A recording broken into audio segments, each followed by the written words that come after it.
Welcome back to another episode of Rock Boys Football. Mario Cristobal, the Miami Hurricanes, heading into the bye week 6-0. And yeah, for the large part, it's been a very impressive season for the Miami Hurricanes team. And I think at the end of the day, you're 6-0 heading into the bye.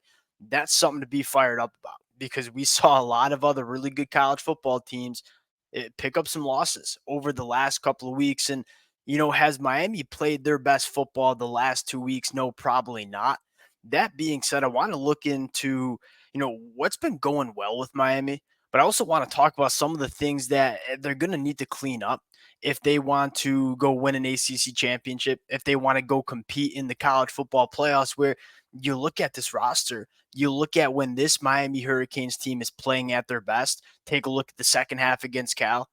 This is a team that can do some dangerous things in November and December. I think we all know that from a pure talent standpoint. But if they want to reach that potential, like what do they need to clean up? That's the conversation I want to get into. Now, before we get into it, as always, to the Miami Hurricane fans, it's been a blast talking this program. Many of y'all know I love talking this team largely because of all the support y'all continue to show. If you guys do enjoy the content, consider subscribing to the channel. And, much more importantly, would love to hear some of your takeaways in the comment section. The good, the bad, the ugly. That's the beauty of doing it. Appreciate y'all rocking with it. And without further ado, let's get into this conversation now. Before we get into what Miami needs to clean up, I do want to start with some positive takeaways that we saw against Cal. And I think it first starts with, yeah, this game was 39-38. I think most of the country was not actually watching this football game. They were just waking up and seeing the score. This is a game that the scoreboard does not reflect how this game really went. You take a look at some of the numbers. I mean, 30 first downs to 12 first downs. You were 7 of 16 on third down. Cal was 2 of 10. Take a look at the total yards in this football game. Miami had over 200 total yards than Cal. I think if you watch this football game, you kind of know what the story was.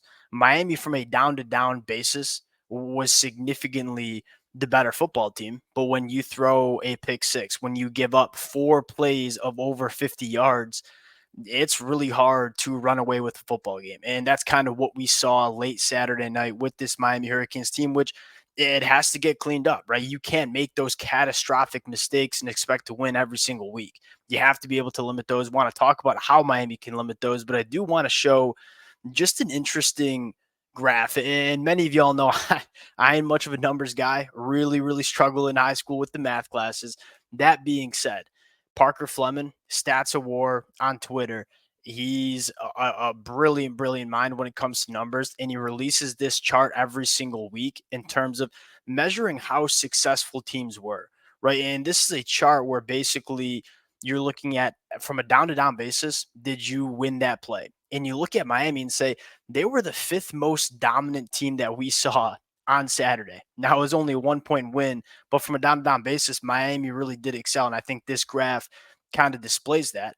That being said, the bad plays for Miami, they were catastrophic in this football game. Now, how does Miami avoid that? That's kind of the conversation that I want to get into. Now, if we're going to a positive twist on this football game first, and there's multiple positive twists. I don't want to say like this is a negative game. Like again, we're seeing Miami continue to win some ugly football games that we're not used to seeing them winning. That's a positive in and of itself. I want to start with the run game. Now, Miami couldn't really go to the run game in the second half because they needed to score quick, and the game script didn't really allow them to run the football. In the first quarter of that football game, I was really impressed in terms of what Miami was able to do running the football. And I think two conversations I want to have with this rushing attack. One, you saw Mario Cristobal, Shannon Dawson, Alex Mirabel kind of figure out how this Miami team wants to run the football, where you go back to the first 5 weeks and say, yeah, the rushing attack was pretty solid, but it wasn't as efficient as you might have wanted. I think you saw that efficiency in the run game really show up in the first half of this football game, and they started going to some more power concept. You take a look at this play right here for Miami one. We're going to have the conversation about Mark Fletcher versus Damian Martinez. I think Mark Fletcher's running the football really well. We're going to get into that conversation just a little bit, but I want to show kind of some of the gap power schemes that Miami decided to go to, where You're going to down block with this whole offensive line. You're going to pull Matthew McCoy around, just kind of a basic power play. But I think you're seeing the tight ends take some massive strides in what they're doing in the run blocking department. And take a look at this double team from Elijah Royo and Francis Mauinoa. I don't think this combo block gets much better. I mean, you look at the double team, we're moving bodies, we're blocking clean, and then look at what Elijah Royo does. He comes right off that double team, picks up this linebacker. You got Matthew McCoy pulling. Again, Elijah Royo, this is as good as it gets from a tight end blocking down the field in the run game. And what is Mark Fletcher doing? He's attacking up the field. We're going to have that conversation. I think Damian Martinez needs to do a better job of this. But look at Mark Fletcher continue to press and attack the line of scrimmage, get north and south. Mark Fletcher had by far, I think, his best football game against Cal. That's a really positive takeaway if you're a Miami Hurricanes fan. And I think gets into two different conversations. One, what does Miami do with their running back situation or a running back room? Where I wouldn't say Damian Martinez has been bad for Miami, but I think he's left some plays and left a little bit more to be desired. How does Mario Cristobal manage this rushing attack? I think it starts with identifying the hot hand and riding the hot hand. When you have multiple running backs that you trust and you like, Damian Martinez, Mark Fletcher, Jordan Lyle, I think you've seen some good things from Chris Johnson too. Like there's a lot of different running backs that one do different things, but two are really good football players. If you're Mario Cristobal, you're probably going into a game week to week and say, all right, what running back had the best practice? That's probably who we're going to lead with. But as the game kind of goes on, what running back looks to be running the rock the best? Because it was clearly Mark Fletcher in that Cal game, and Mark Fletcher got the lion's share of the carries, and that rushing attack did really well.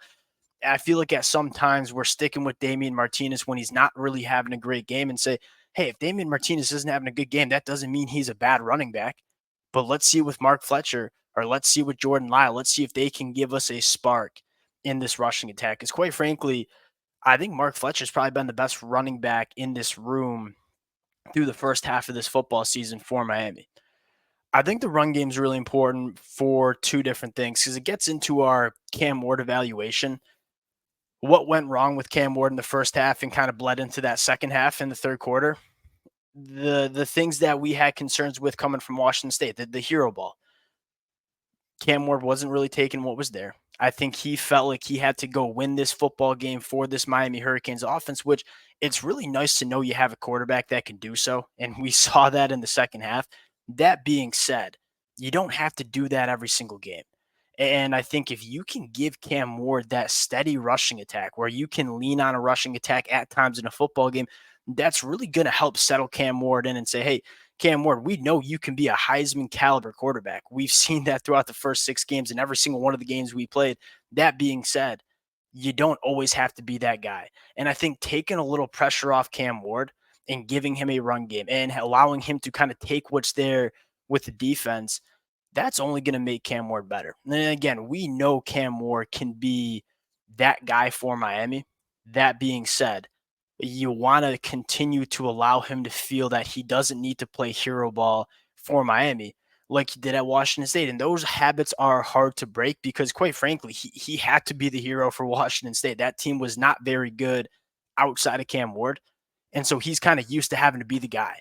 For Miami, with the offensive line, they have the running back room, they have I don't think he needs to be that guy all the time. And so I think giving him that rushing attack, that steady rushing attack, keeping this offense on schedule, that's only going to help Cam Ward kind of settle in as the quarterback for this Miami Hurricanes team. Now, the last thing you got to talk about is the secondary. Secondary needs to clean it. Secondary needs to clean it up. That's kind of what I meant there. Maybe spelling. Math, not good. Spelling, not good. Wasn't the greatest in school. You guys probably understand that. Now, getting into what I think Miami needs to do better on defense. It really does start with the secondary not making catastrophic mistakes. And I understand if you're going to give up a 10-yard dig or a 10-yard out, you can live with that kind of stuff. But when you give up 4 plays of 50 plus yards, that's what gets you in trouble. And again, you look at Cal's defense on a down to down basis, this Miami team was really, really dang good. I mean, over half of the offensive production that Cal had in that football game came from 4 plays. But that's unacceptable. If you want to win at the highest level in your Miami, taking a look at a few coverage busts that we saw, This one is kind of confusing, and I'm not totally sure who's this on between Diony Hill and Jaden Harris, but there's clear miscommunication. It looks like Miami's playing that cover two with a two high safety, one to this half, one to the other this half. But there's like a miscommunication on who is supposed to be in that deeper third. And Cal takes advantage of it, right? They're kind of playing with the eyes of defensive backs, and it looks like Diony Hill is probably responsible for this deeper third. At least that's what Jaden Harris thinks. But you get two Miami defensive backs with their eyes in the backfield. You get that little pump fake action.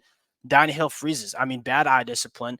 Tight end runs right by him, and it goes for a huge explosive play. And so if you're Miami, these plays can happen. And it has less to do with the talent in the secondary. And I think it has a lot more to do with just a lot of new faces in the secondary. But you look at those two players for Miami right there, the communication between Jaden Harris and Diana Hill. Like these are two guys that haven't played a ton of football, right? Jaden Harris hadn't played a ton of football coming into 2024. I think you've seen some really good things from him, but he's still a green, inexperienced player. And obviously, Diana Hill's coming in through the transfer portal. So you're getting two guys that kind of clearly aren't on the same page. You don't have great eye discipline, and you give up an explosive 60-yard touchdown. And I think, secondly, you take a look at this play, 4th and 1, very similar kind of mistakes. Bad eye discipline, bad assignment football. It's 4th and 1. I think Miami's calling a cover zero here where you got guys responsible for releasers in the passing attack. And I think it's going to be on Jaden Harrison, Michelle Powell, because you play this. Cal gives you heavy play action. I'm pretty sure Michelle Powell and Jaden Harris are responsible for the eligible pass catchers coming out of this play action. You look at Michelle Powell and Jaden Harris, they're both caught with their eyes in the backfield. You have two guys that are releasing into the passing game completely scot free. And as you see this play pull out, like you got two guys that are wide open. Nobody's kind of covering them in man. Blown assignments. And that blown assignment, again, that's a blown assignment, a bad play that doesn't go for 10 yards. It goes for 60 and a touchdown. And if you're Miami, you have to figure out ways to avoid that kind of thing. And so if you're Miami, yeah, it's kind of frustrating to see this kind of stuff, but you know that you're really close to playing complete football. And if you play that game again and you don't give up the pick six and you just limit some of those explosive plays that we saw from Cal, we're probably looking at a game that's 39-20. I think a lot of people didn't watch this football game and just looked at the scoreboard and say, oh, Miami maybe a little bit struggling. You go back and watch that game. You take 5 plays out of that football game. Miami runs away with it. Again, I'm not excusing it. It's something that Mario Cristobal and Miami need to clean up. And I think what's intriguing about this bye week is, one, you get the opportunity to clean up the just dumb mistakes, for lack of better terms. But I think more importantly, you get the opportunity to get a lot of guys back healthy. I mean, you take a look at Miami over the last couple of weeks. Jalen Rivers, starting left tackle, has been banged up. You played one of the best pass rush units in the country in Virginia Tech without your all-conference left tackle. Ruben Bain, this was his first game back from injury from the first drive against Florida. Elijah Austin didn't play in this football game. Damari Brown's been banged up. So you got a lot of guys that were supposed to be contributors, some of the better players on this Miami Hurricanes football team that haven't been playing for Miami. You've been able to kind of gut out these wins. If you can clean up these foolish mistakes, if you can get healthy, I think you're going to see a really good version of Miami coming out of the bye week. But it's nice to see this team continue to win these kind of football games. They're really close to being a very, very, very good. They are a very good football team. I think we all know that, but they're very close to being a team that's complete and that can compete at the highest level of the sport. If they get healthy, clean those things up, I think the sky's the limit for this football team. Would love to hear from you guys in the comment section. Couple of different things. One, your take on the running back room, your take on Cam Ward, your take on the secondary. Appreciate you guys rocking with it. If y'all do enjoy the content, consider subscribing to the channel, and we'll talk to y'all later. Peace.